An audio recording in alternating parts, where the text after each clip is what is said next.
ఓం నమో భగవతే రుద్రాయ. శ్రీరామనవమి రోజు మీరు ఈ చిన్నపాటి పరిహారాలు గనుక ఆచరించినట్లయితే మీకు ఉన్నటువంటి కష్టాలు తొలగేటటువంటి అవకాశాలు ఎక్కువగా ఉంటాయి.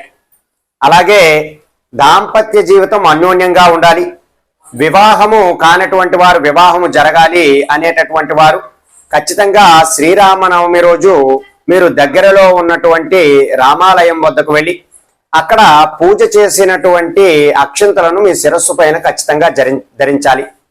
అయితే మీరు శ్రీరామనవమి రోజు ఏ ఏ పరిహారాలు ఆచరించాలి, ఏ మంత్రాలు జపించాలి అనేటటువంటి విషయాలన్నీ కూడా మీకు ఇక్కడ తెలియజేస్తాను.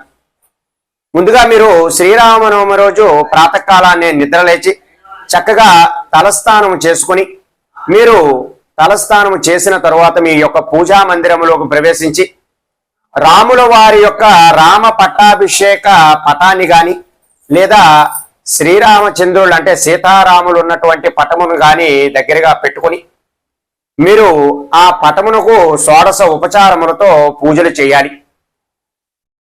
అలాగే మీ ఇంట్లో రాముల వారి యొక్క చిన్నపాటి విగ్రహాలు కనుక ఉన్నట్లయితే వాటికి పంచామృతములతో అభిషేకం చేసుకోవాలి.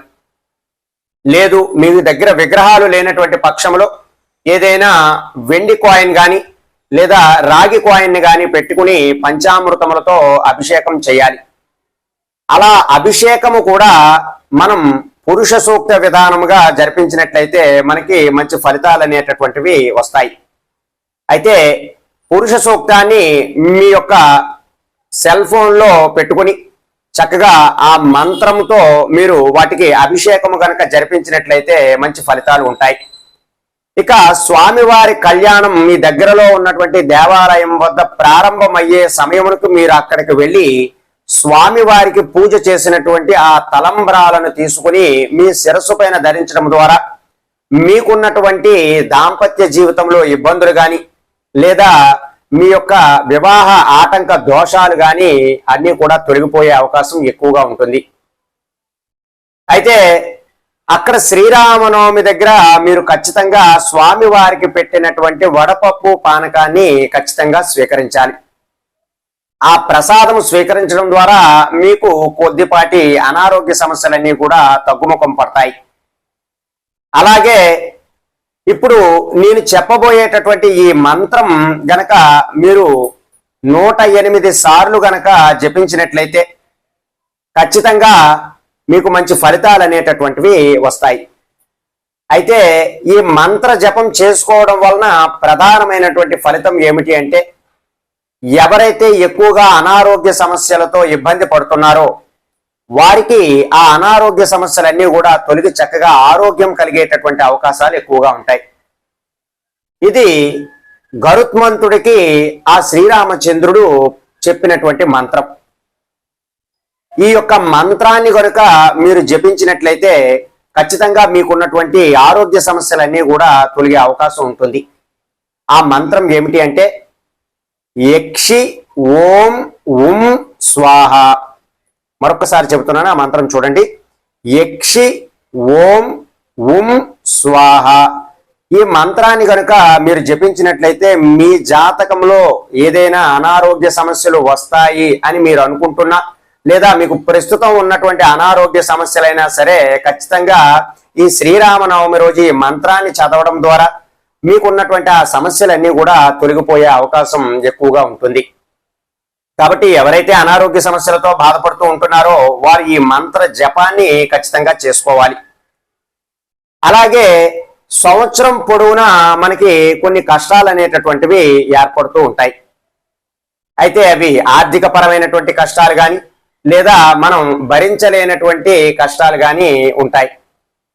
అటువంటి కష్టాల నుండి విముక్తి పొందాలి అంటే ఈ శ్రీరామనవమి రోజే రాముడి యొక్క మంత్రాన్ని ఖచ్చితంగా జపించాలి. ఈ మంత్రాన్ని జపించడం ద్వారా మీకున్నటువంటి కష్టాలన్నీ కూడా తొలగిపోవడమే కాకుండా మీకు ఇదివరకే ఏదైనా కష్టాలు ఉన్నా సరే అవన్నీ కూడా తొలగిపోతాయి.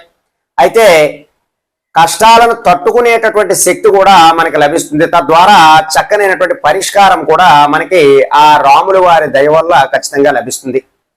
కాబట్టి ఈ మంత్రాన్ని మీరు రావి చెట్టు దగ్గర చేసుకోవాలి.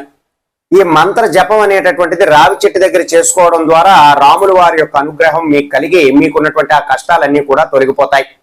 అయితే ఈ మంత్రము మీరు 108 సార్లు జపం చేసుకోవాలి.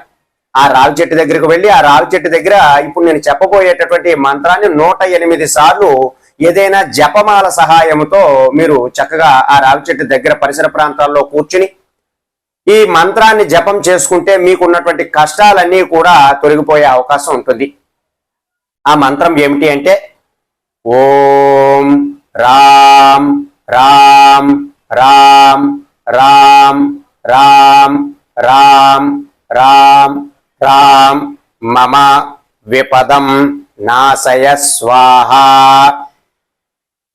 ఓం తర్వాత రామ్ అని 8 సార్లు మీరు చెప్పుకొని మమ విపదం నాశయ స్వాహ, నాకున్నటువంటి కష్టాలన్నీ కూడా నశించేలా చేయి తండ్రి అని స్వామి వారికి మనం ఈ మంత్ర జపం అనేటటువంటిది చేసుకుంటాం. కాబట్టి ప్రతి ఒక్కరూ కూడా ఈ మంత్ర జపాన్ని చక్కగా జపించి మంచి ఫలితాలు అనేటటువంటివి పొందటానికి ప్రయత్నం చేస్తూ ఉండండి. రాముల వారి యొక్క అనుగ్రహము మీకు ఖచ్చితంగా కలుగుతుంది. సర్వే జనా సుఖినో భవంతు. శుభం.